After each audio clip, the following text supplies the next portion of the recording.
Good morning, children. And today, hopefully, or maybe it is, or maybe it isn't, is Tuesday, the 18th of Feb. And what have we got today? Well, yesterday we looked at adventure stories and what constitutes an adventure story. And we did a true fact and two non-factual statements. Today, yes, you've got it. We're finally going to study Kensukes Kingdom. Finally. Well, today's a Jackanory style lesson. We can look at what Jackanory means later, for those who don't know. Is it Kensukes Kingdom, or, as a Japanese friend reliably informs me, is it Kensukes Kingdom? So I think we're going to go with the latter meaning the last one I read, which was Kensuke. Let's go for Kensuke. Yes, let's get in there.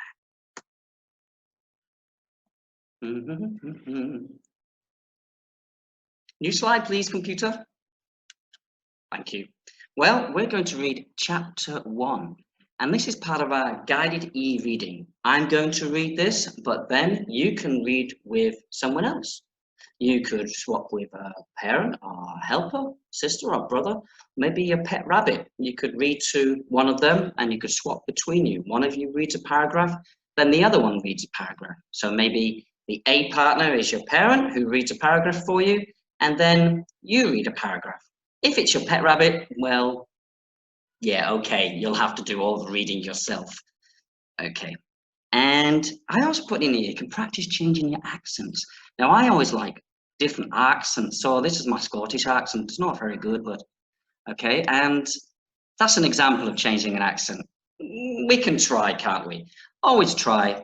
And now, thirdly, we can think about our intonation when we read. So intonation, your voice can go up and your voice can go down. You can bring your voice in and you can bring your voice out. All right. So all important things for when we're reading. Let me have a go at reading this story. So we start Kensukes Kingdom with the Peggy Sue. And I always like a nice cup of tea. Well, it's normally coffee, but I've swapped to tea. Here we go. Please have a go at following, and then you can read yourself later. Where can I put myself? Okay, I'll go over here. I disappeared on the night before my 12th birthday, July 28th, 1988. Pause. Those of you who want to improve your mathematics can now calculate how old is this boy, or roughly how old could he be, 1988. Unpause. Only now can I at last tell the whole story, the true story. Kensuke made me promise that I would say nothing at all, until at least 10 years had passed. It was almost the last thing he said to me. I promised, and because of that, I had to live out a lie. I could let sleeping lies sleep on, but more than 10 years have passed now.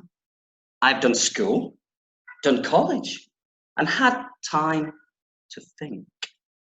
I owe it to my family and my friends, all of whom I have deceived for so long, to tell them the truth about my long disappearance, about how I lived to come back from the dead. But there is another reason for speaking out now, a far, far better reason. Kensuke was a great man, a good man, and he was my friend.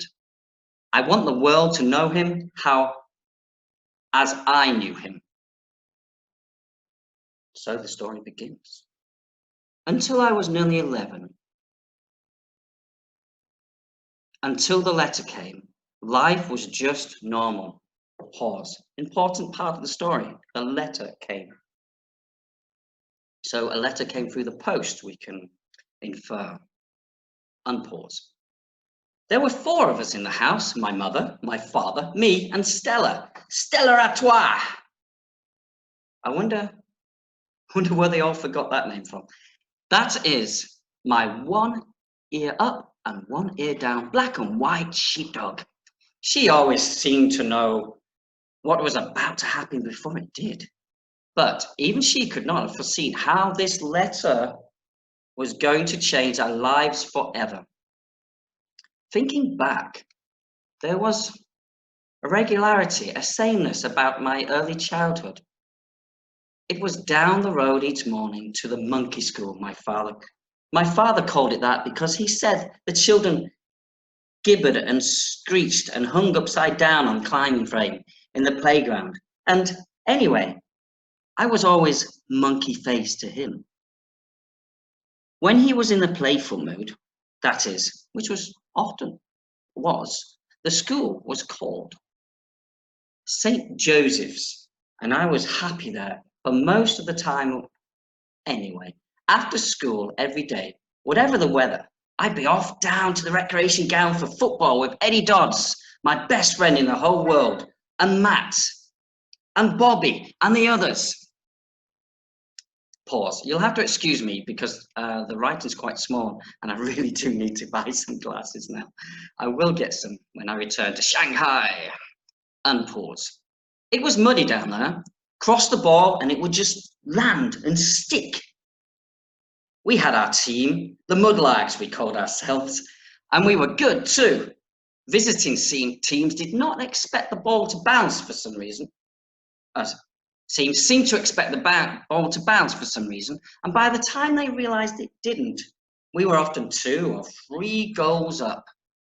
We weren't so good away from home. Every weekend, I did a paper round for Mr. Patel's shop on the corner. I was saving up for a mountain bike. I wanted to go mountain biking up on the moors with Eddie. The trouble was, I would keep spending what I saved. I kind of know that feeling. I'm still the same that way. Sundays are always special. I remember we'd go dinghy sailing, all of us, on the reservoir, Stella Artois backing her head off at the other boats as if they had no right to be there. My father loved it. He said, because the air was clean and clear,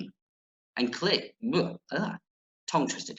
Because the air was clear and clean, no brick dust. He worked down in the brickyard. He was a great do-it-yourself fanatic. There was nothing he couldn't fix, even if it didn't need fixing. He was in the element on the boat. My mother, who worked part-time in the office at the same brickwork, revelled in it too. I remember her once throwing back her head in the wind and breathing in deeply as she sat at the tiller. This is it, she cried. This is how life is supposed to be.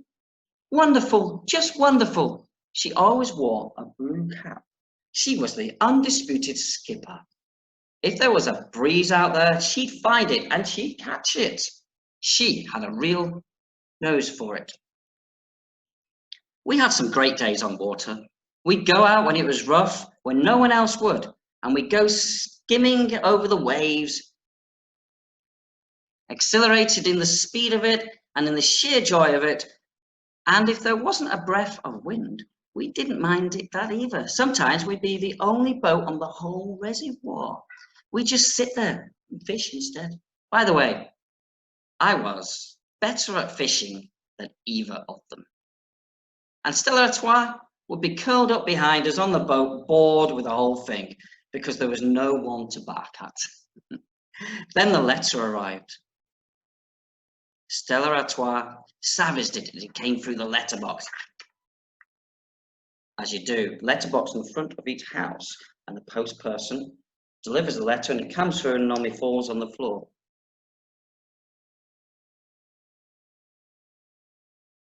So, the letter arrived and Stella Artois savaged it, as I said. There were punch holes in it, and it was damp, but we could read enough. The brickworks were going to close down. They were both being made redundant. There was a terrible silence at the breakfast table that morning. After that, we never went sailing on Sunday anymore. I didn't have to ask why not. They both tried to find other jobs, but there was nothing. A creeping misery came over the house. Sometimes I'd come home and they just wouldn't be speaking. They'd argue a lot about little niggly things, and they'd had never been like that. My father stopped fixing things around the house. He was scarcely even home anyway. If he wasn't looking for a job, he'd be down in the pub. When he was home, he'd just sit there flicking through endless yachting magazines and saying nothing. I tried to stay out of the house and play football as much as I could, but then Eddie moved away because his father had found a job somewhere else down south. Football just wasn't the same without him. The Mudlarks disbanded. Everything was falling apart. Then, one Saturday, I came home from my paper round and found my mother sitting at the bottom of the stairs and crying. She'd always been so strong. I'd never seen her like this before. Silly beggar, she said. Your dad's a silly beggar. Michael, that's what he is. What's he done? I asked her. He's gone off, she told me. And I thought she meant for good. He wouldn't hear reason. Oh no. He had the idea, he says. He wouldn't tell me what it was, only that he sold the car. That's where moving south, and he's gone to find us a place. I was relieved and quite pleased, really. South must be nearer Eddie. She went on. If he thinks I'm leaving this house, then I'm telling you, he's got another thing coming. Why not? Not much here. Well, there's the house for a start. Then there's Gran, and there's your school. Doesn't say your, but I added it. Then there's school. There's other schools, I told her. She became steamingly angry then, angrier than I'd ever known her. You want to know what was the last straw? She said. It was you, Michael. You going off on your paper round this morning. You know what your dad said? Well, I'll tell you, shall I? Do you know something? He says. There's only one lousy wage coming into this house. Michael's paper money. How do you think it makes me feel, eh? My son, 11 years old. He's the only one. He's got a job, and I haven't. She steadied herself for a moment or two before she went on, her eyes filled with fierce tears. I'm not moving, Michael. I was born here. And I'm not going, no matter what you say. I'm not leaving. I was there when the phone call came a week or so later. I knew it was my father. My mum had said very little, so I couldn't understand what was going on. Not until she sat me down afterwards and told me. He sounds different, Michael. I mean, like his old self. Like his very old self. Like he used to be when I first knew him. He's found us a place. Just pack your stuff and come. He says, Ferrum, somewhere near Southampton. Right on the sea. Right on the sea, he says. There's something very different about him. I'm telling you. My father did indeed seem a changed man. He was waiting for us when we got off the train, all bright-eyed again and full of laughter. He helped us with our cases. It's not far, he said, ruffling my hair. You wait till you see it, monkey face. I've got it all sorted, the whole thing. And it's no good you trying to talk me out of it, either of you. I've made my mind up. What about? I asked him. You'll see, he said. Stella Artois bounced along ahead of us, her tail held high and happy. We all felt like that, I think. In the end, we caught a bus because the cases were too heavy. When we got off, we were right by the sea. There didn't seem to be any houses anywhere, just a yacht in the marina. What are we doing here? My mother asked. There's someone I want you to meet, a good friend of mine. She's called Peggy Sue. She's been looking forward to meeting you. I've told her all about you. And pause. That's what we'll read today, Tuesday. Tomorrow we'll read the rest of the chapter. We can read it together. For now, I want you to grab your dictionaries or even use Surrey and let me try and find my phone. And we can look at these definitions. So it's now your turn. Define each word and then you can write it into one of your own sentences. Let me just find Surrey, one moment.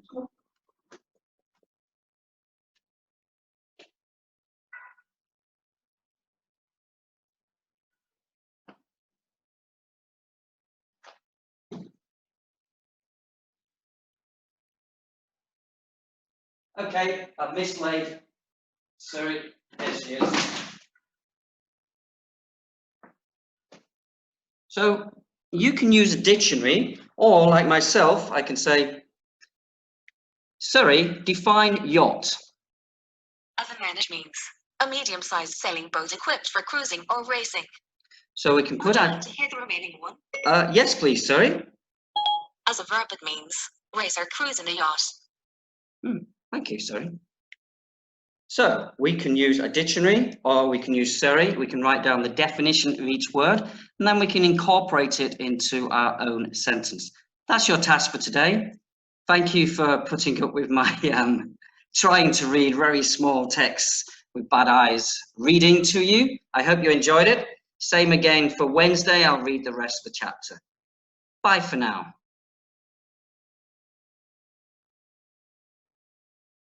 Join us today for all your online needs at eTeacher.